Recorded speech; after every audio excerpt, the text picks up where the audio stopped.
My name is Logan Newman, And I'm Anna Beddingfield. and this is our final research project for Business Law 2150. For our project, we decided to research sole proprietorships and take a closer look at the advantages, disadvantages, and debates of operating as a sole proprietor. A sole proprietorship is the most simple and common legal structure to start a business. It is an unincorporated business owned and run by one individual. There is no distinction between the business and the owner. The owner is entitled to all of the profits and is responsible for all of the business's debts, losses, and liabilities. As long as you are the only owner, the sole proprietor status automatically comes based off of your business activities. For example, freelance writers are considered sole proprietors. Sole proprietorship is a popular business form because of its simplicity, ease of setup, and small cost. A sole proprietor needs to register his or her name and secure local licenses, and the sole proprietor is ready for business. Sole proprietorship is considered one of the four legal structures of business, which include sole proprietorship, cooperative, corporation, and partnership. In a sole proprietorship, the owner is subject to very high liability, which is a tremendous legal issue that occurs often. Since there is no separate identity, the owner must sign a contract under his or her name. There are many successful businesses that started out as a sole proprietorship. For example, eBay was once a sole proprietorship. Because you and your business are the same, the business itself is not taxed separately. The sole proprietorship income is your income. You report income, losses, and expenses with a Schedule C, which is a standard tax form 1040. Also, if the owner makes more than $400 net income, they must file a Schedule SE, which stands for Self-Employment Tax and is an extension of Form 1040. One of the major trending topics associated with sole proprietorships is economic recession. The number of sole proprietorships have increased significantly in the past 30 years. In 1980, 39.2 Americans out of 1,000 operated a sole proprietorship. In 2007, 76.7 out of 1,000 Americans operated a sole proprietorship. Sole proprietorships are constantly increasing in number, but during an economic recession, they seem to grow at a faster than normal rate. And as you can see on the graph below, the number of sole proprietorships increased during rough economic times, although the income for most of the businesses decreased due to competition. A very well-known court case concerning sole proprietorships is U.S. versus Doe. Doe, who was the respondent, owned several sole proprietorships. Under federal investigation, he was served with 5 subpoenas by a grand jury. The subpoenas sought various business records from the sole proprietorships, which included telephone records, bank statements, and listing of all business records. Doe filed a motion to squash the subpoenas, which the District Court for the District of New Jersey granted. This raised the issue if the Fifth Amendment privilege against self-incrimination applies to the act of producing business records for the sole proprietor's business. Another big trending legal issue is associated with sole proprietorship taxation. In Smith versus the State Farm and Fire and Casualty, Smith, being a sole proprietor, had his workers' compensation insurance policy through State Farm Fire and Casualty.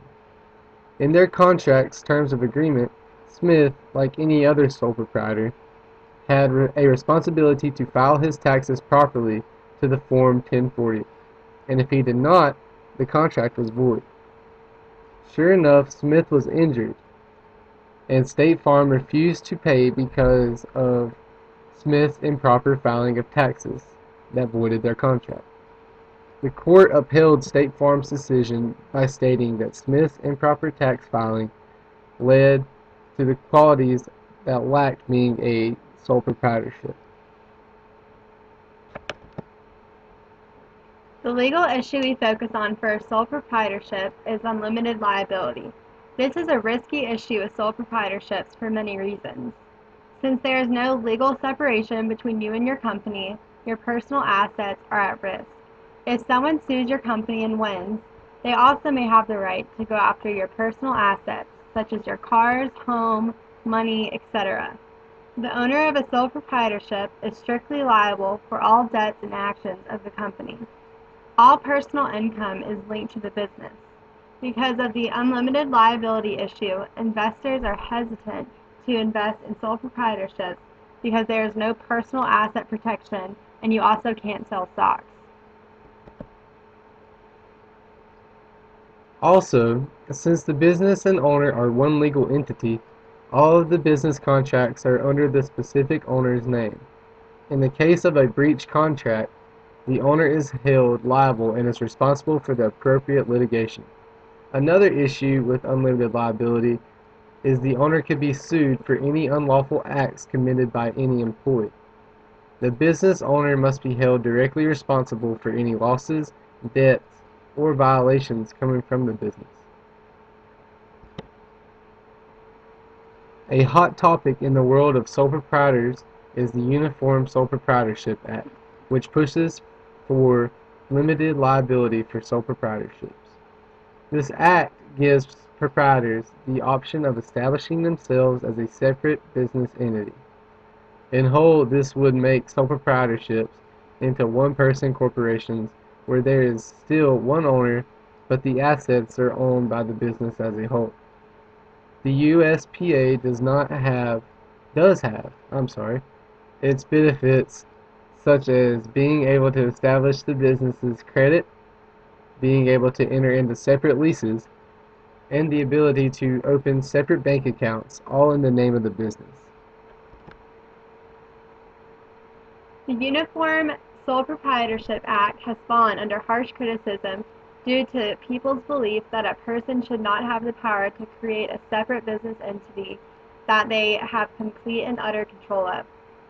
They find it unlawful with no regulations. Another aspect of the USPA that is criticized is the fact that when a sole proprietor dies, the business will not die, but simply transfer ownership. This contradicts the limited life statute of sole proprietors that states when a proprietor dies, his or her business does too. The Freelancers Union, a union of sole proprietors that cannot legally incorporate their businesses, view sole proprietorships as unfair due to the lack of liability protection. It is the belief of the union that the lack of liability protection leads to the sole proprietor's restricted expansion. You can only have one owner in a sole proprietorship. Although employees can be hired, nobody can be partial owner. This makes it very difficult for a sole proprietor to expand their business because of the lack of investors and the fact that banks are highly hesitant to give loans to sole proprietors because of their high liability. Our opinion on sole proprietorships changed as our research went into more depth. Yes, it is a great way to easily start your own business with minimal cost. However, as time goes on and the business gets more popular, it will become too risky for the owner because of its unlimited liability. When the Uniform Sole Proprietorship Act is passed by the owner will have the option to create a separate legal business entity that will hold the liability while acting as a sole proprietor. It is our belief that this matter should be left as an option to the owner.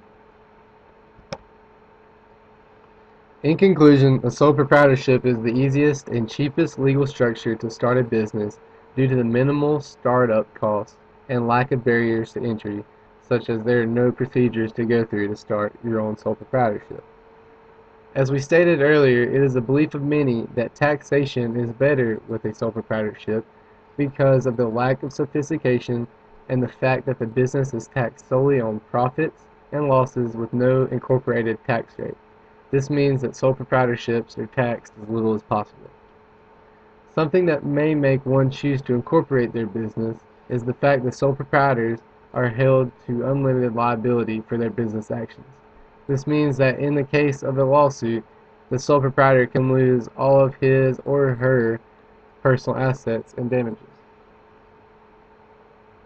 Although it has many critics, the Uniform Sole Proprietorship Act, if passed through Congress, will give sole proprietors limited liability which will protect their personal assets. In closing, after researching all aspects of sole proprietorships, we believe that it is a great way to easily start one's business, but in the long run, it becomes too risky for the owner due to their unlimited liability. And that's why we support the USPA. Here are a list of our references, and Thank you you. guys have a good day.